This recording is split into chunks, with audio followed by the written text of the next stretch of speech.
Good evening. This is the Blue Seahorse Show. I'm Mike Siver and my guest, Joseph Winchester, tonight. And we're going to talk of a chapter out of my book called Hammer and Nail.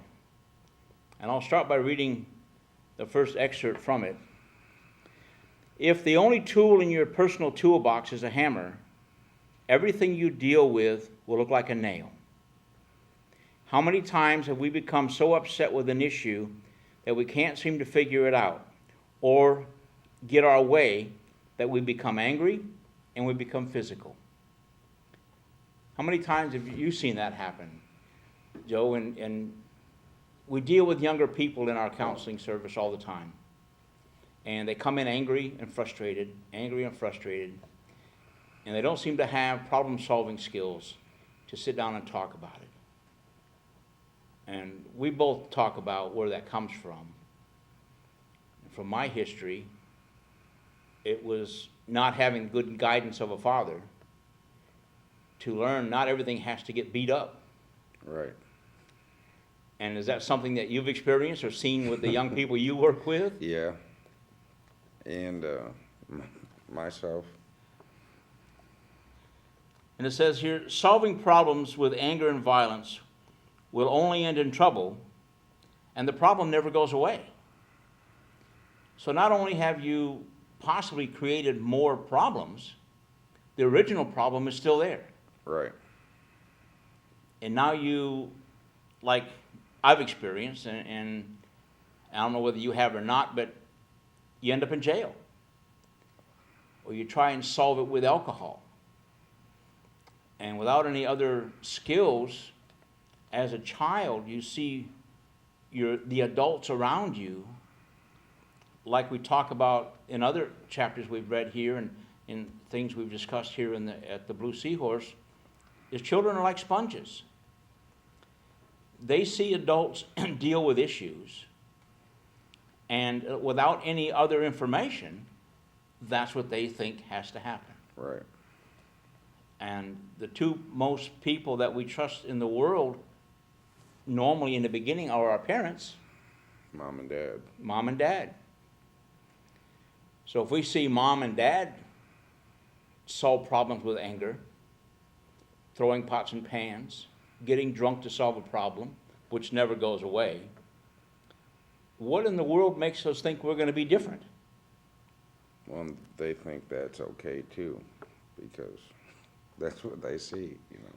And you do. You grow up with the environmental, we call it situational environmental learning.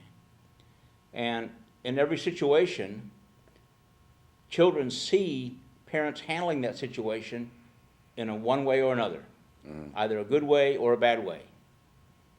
And they don't know anything else. It's not like this child can go from, okay, today Mom spent too much money and the bill's not going to get paid. So how does Dad deal with that? Well, he sees that, or she sees that as a child. Mm-hmm. Now that child doesn't go to the next family with the same problem and see how that dad deals with it, and then goes to another family and see how that family deals with it. They don't get to see, they don't have the luxury of that observation of all different people dealing with the same problems. It's just their mom and dad. So that's the only place they learn, is in the home. And you and I both know, especially the news today, the violence that's going on today. And a hammer is a nice instrument compared to the guns they're using today. Right. And like the new video games and everything you see on TV nowadays, it teaches kids violence. And we hear the questions on the news all the time. Why? Why? Why? I don't think most people know it's pretty obvious why. But how does a parent tell their children, you can't watch this video game? When you become an adult, then you can make a choice. You mean you can't play this video game? Or play this video game. All right, my bad. You can't watch this TV show. You can't watch this TV show. I stand corrected. Thank you. But yet they do. You know? They still watch it. The parents do, but Oh, yet yeah. the kids can't, you know. Some they see that too, you know. But what does a child think when they're told they can't play this video game or watch this particular movie, and yet when they go to school the next day, all their friends have watched it, Right. or all their friends have played that game? Well, I can't play it. I don't know what you're talking about. They feel left out. They hard telling what they feel, because in those little minds they might feel like they did something wrong, you know, or they're not good enough to watch it, you know, or Well, play the video game. Whatever they feel, they're starting to feel inferior to their peers Right. because all their peers are watching the show or playing the game, and they can't. And their parents are trying to do the right thing. And I don't know, obviously there's no real easy answer, because you don't want your child to feel excluded, to go to school and not have all the same information everybody else got. And some of these games are nice, but most of them are not. Most of them are derived around violence and death and murder, killing people. You win points. I don't speak from experience because I've never played a video game. I've never played one of these games, so I don't know whether I'm naive or I don't know what I'm talking about. But I see enough talk about it on TV. I see enough of the games advertised on TV. I'm not interested. For some reason, I'm not interested. Maybe I'm old school. I don't know. Yeah. Yeah, I am. Okay. Yeah, because everybody nowadays is so into their phones and stuff that I play video games. My son does. Well, I'm into technology, don't get me wrong. I like my cell phone. I like all the things I can do with it. I like all the data I can use and transfer. I like email, and I like all the stuff that comes with it. I like the research that you can do on it. I don't play games on it. I think that's, to me, that's a waste of my time. But that's me. But we're concerned about children's understanding of solving issues with violence. And how do we change that? How do we address that? With the number of shootings that are going on today that are not done with adults against adults, I mean, that's a whole different game. That's a whole different issue out there. Police against protesters, all this kind of stuff, that's happening. I'm talking about children against children.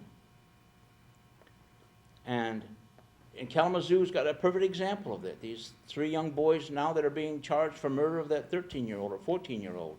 It's been done for a while. I think one of them's already been convicted, but that was never heard of when I was a kid, when I was growing up. You might have 2 or 3 guys beat each other up and fist fights, Right. but to shoot, and you can't blame the gun, because like the story goes, you can load a gun, cock it, put a round in the chamber, lay it on the table, and it's not going to shoot anybody. Right. It's going to lay there forever until somebody picks it up and uses it. So you can't blame the guns, which is what everybody's trying to do. But how do we get adults to educate children that problem solving is a skill, it's a negotiation, it doesn't have to be of violence. And they grow up and so many, we do a batterers program, it's violence. It's intimate partners being violent against each other. And most of the time it's men on women, but there's becoming more with women on men as well. It's not just a totally sexist issue any longer. But how do we stop how do we educate the young people today, the 2-year-old, 3-year-old? You have a newborn child. How is that child going to grow up and learn without taking him up on a mountain and you and your wife sitting up there for the rest of your lives, teaching him peace and harmony and living like that, which is not going to happen? Right. How are you going to teach your child that violence is not the way to go as a first or even second result?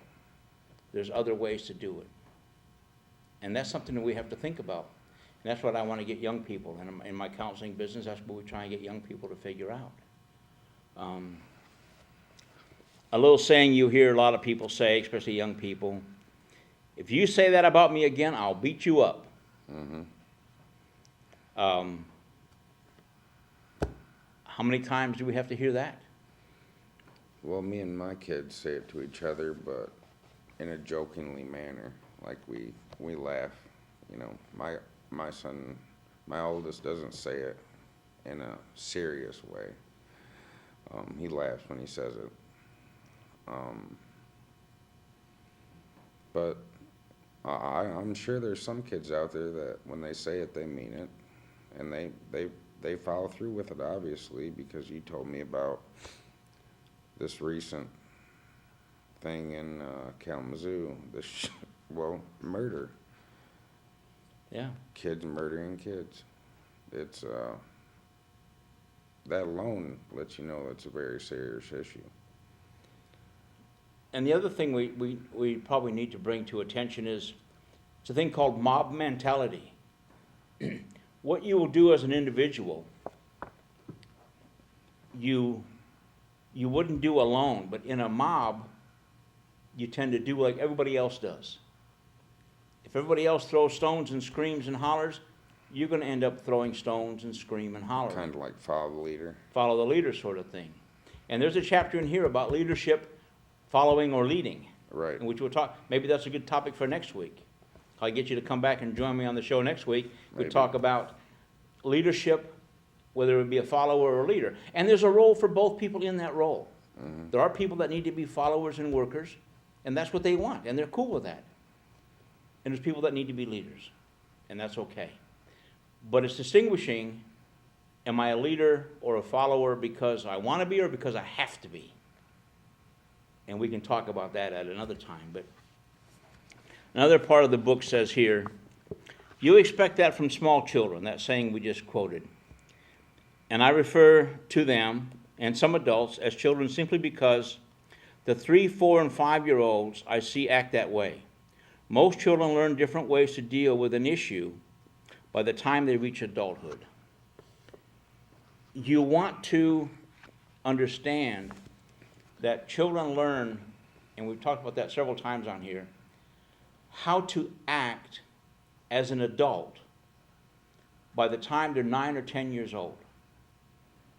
Now, they get educated. They learn more about schooling and world history and the world. That continues to grow. But you have, from the time you're able to see and watch your parents and hear them, which could be maybe 1 or 1.5 or whatever, until they're 9 or 10. So you got 9 years or 10 years of watching how adults interact with each other.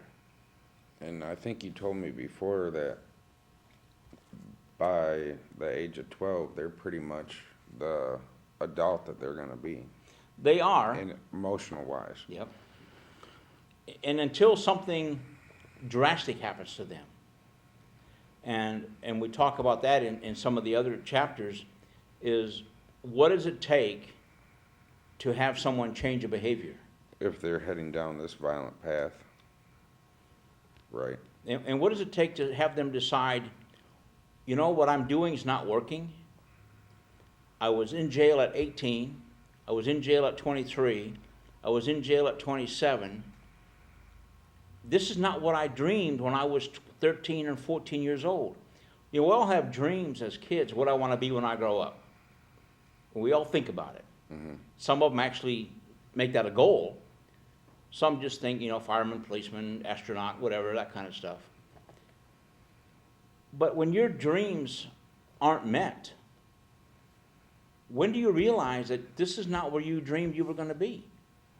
Sitting in jail for 5 years or 3 years or whatever, this was not in my plan. When they start to think like that, that's when their life slowly starts to change. Some people never change. Right. I mean, it was on the news today. I was amazed. A fella, I think he was like 55 years old, turned up at his parole officer for his monthly visit, with a meth lab in his car. And got busted. Yeah, I think So that probably happened. he didn't learn. And I, you Right. know, I would hate to sit back and go with him through his life to figure out what he didn't learn in 55 years of life, that he's still doing this. Now, we all have issues, I understand that. We all have things that, I mean, I was an alcoholic, so I know I had a lot of reasons to drink. Mm-hmm. And we could spend days on this show talking about my own personal life, which we're not going to do. Right. But I had a lot of reasons to drink and get drunk a lot of times. Oh, poor me. But where did I learn that? I learned it from somebody. I learned that with my dad, watching him, because he was an alcoholic. Now, I'm not using him for an excuse, because that's a cop-out. But I knew better, but still did it. So where do we put our foot down as parents, as adults in this community, and say we've had enough? We need to start holding our children accountable. How do we make that work without punishing the children so bad that they lose focus and they lose track about, I'm hopeless now, my life is over? But that adult or that parent, they have to change for themselves. You know, they're not going to change just for their children. I don't know, they might, but if they're living their lives that way, it's going to take a serious consequence or a life-altering experience, yeah, to put them on a different path and to keep them on that path. Well, I'm just wondering, when that happens, you said, people need to change for themselves. You say it when the penny drops. Yeah, That's what you always say. yep. Well, when the penny drops, that's when the point, like you said, the awareness comes.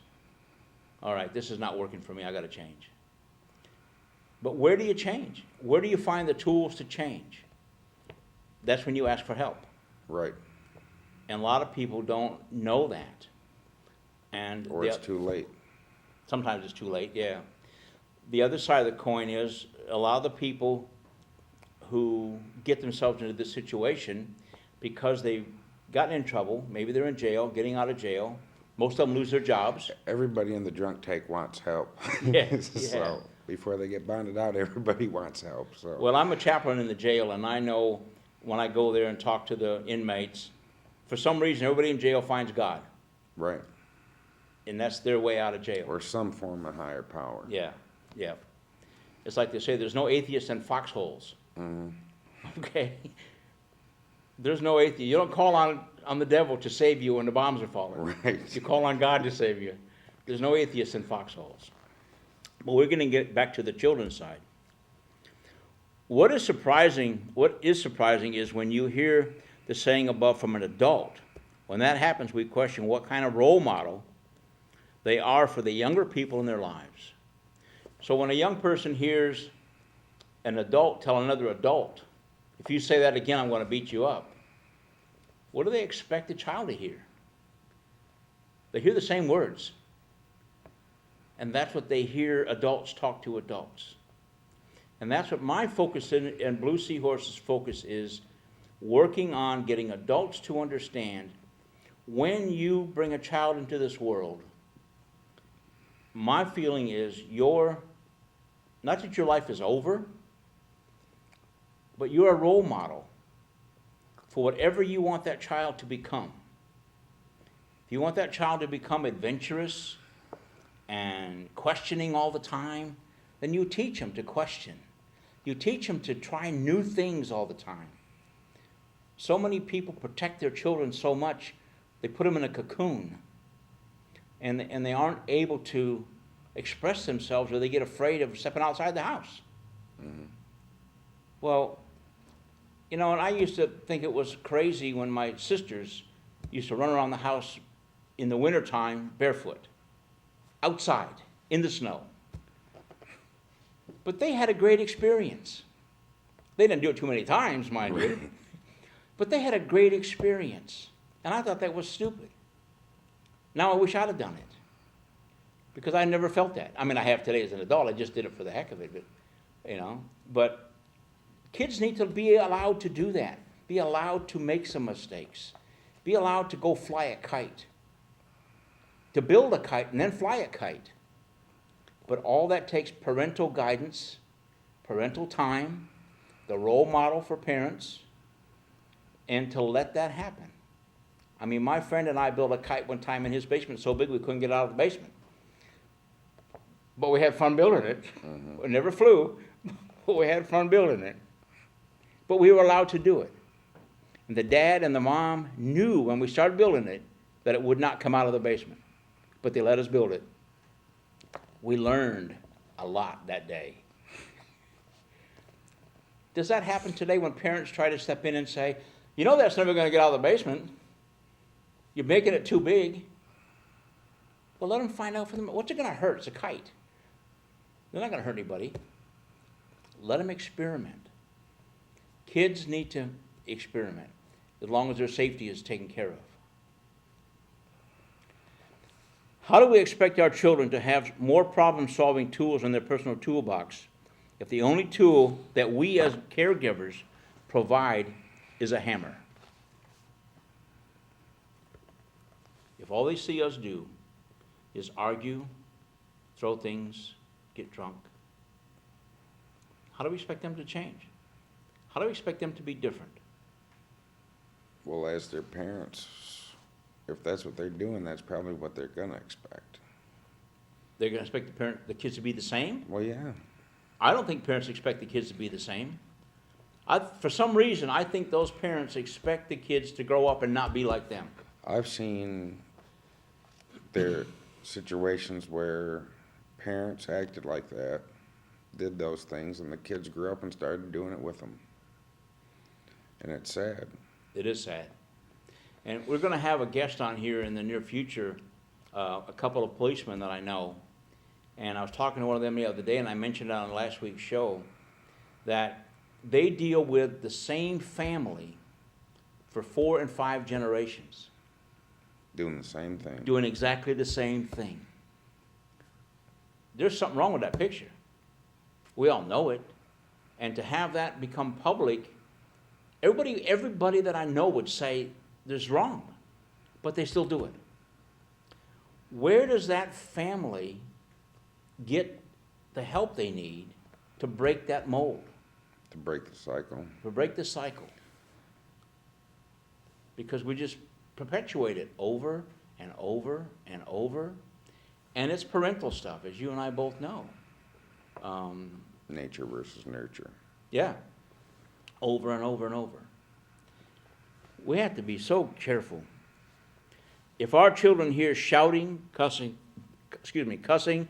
shoving and hitting between the adults in their lives, isn't it at all but expected that they will grow up to have the same lack of problem-solving skills? Well, that's almost to be expected, but I don't think parents think like that. When I was younger, I didn't. I mean, I got 3 kids now, and they vary from 4 months to, 8 years. So, when I was younger, I thought, oh, he'll grow up to be a pro football player or something like that. That was my idea, because my son, he's,